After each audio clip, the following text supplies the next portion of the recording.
मुझे ऐसा लगता है कि हमें ना सांसद के लिए वोट करना चाहिए ना प्रधानमंत्री के लिए। हमें एक ऐसा लीडर चूज करना चाहिए जो इंडिया को एक ऐसी बुलंदियों पे ले जाए जहां पर आज अमेरिका खड़ा है या फिर और अदर कंट्रीज खड़ी है। और इसके लिए सबसे ज्यादा इंपॉर्टेंट ये है कि वुमेन्स एजुकेशन पे सबसे ज्यादा ध्यान दिया जाए, क्योंकि जो कंट्री एजुकेशन में आगे होगी वही कंट्री टॉप लेवल पे इंडिया को रिप्रेजेंट कर सकती है। और मुझे लगता है इसके लिए नरेंद्र मोदी से बेस्ट इंसान कोई हो भी नहीं सकता है।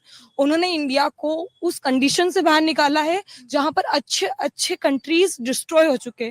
कोरोना वायरस ऐसा होता कि इंडिया में ऐसी कोई भी चीज नहीं थी जो इसे बचा सकती थी, फिर भी उन्होंने उस चीज को इतनी कामली इतनी अच्छे से हैंडल किया है कि आज हम इस जगह पे है कि आज हम इतनी लोग खड़े हैं।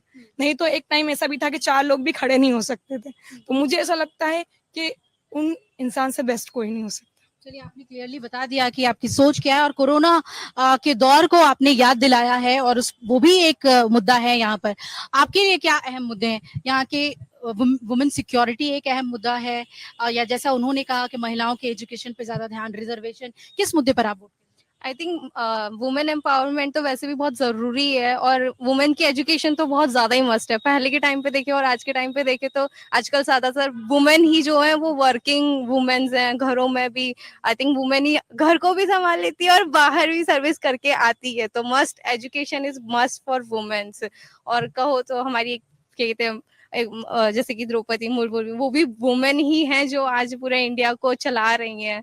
तो आई थिंक वुमेन एम्पावरमेंट की तो बहुत जरूरत है, और है भी, वो चल भी रहा है। तो बीजेपी बस डबल इंजन की सरकार है, तो आपको लगता है कि महिलाओं के लिए सिक्योरिटी पे काम हुआ है? राज्य सरकार का ध्यान है, केंद्र सरकार का ध्यान है, कितने संतुष्ट हैं आप वुमेन सिक्योरिटी को लेकर? Women security women security obviously चाहिए ही है वुमेन्स के लिए, और आई थिंक उस पर वर्क भी होना चाहिए। जिस हिसाब से केसेस आते हैं दिल्ली और नोएडा ये सब में, जहाँ केसेस आते हैं, तो उस हिसाब से ज्यादातर वुमेन सिक्योरिटी के लिए तो चाहिए, उस चीज पे काम होना चाहिए। क्योंकि जहां तक अभी हमने देखा था कि मिजोरम वाला केस हुआ था, वहां पे बहुत ज्यादा बुरी हालत थी। इवन वहां पे इतना ध्यान भी नहीं दिया गया था। तो वुमेन सिक्योरिटी बहुत जरूरी है आज के टाइम पे, तो क्योंकि आजकल वैसे भी सब ऐसा, वुमेन को ऐसा होना चाहिए वो खुलेआम रात में भी जा रही है तो वो एकदम इंडिपेंडेंट होके जा सके। और आज के टाइम पे इतना डर तो है कि नहीं जा सकते हैं। तो वोट करते वक्त ये इश्यूज रहेंगे माइंड में, या कुछ और भी? ऑब्वियसली ये भी रहेंगे थे, उस हिसाब से ही हम अपनी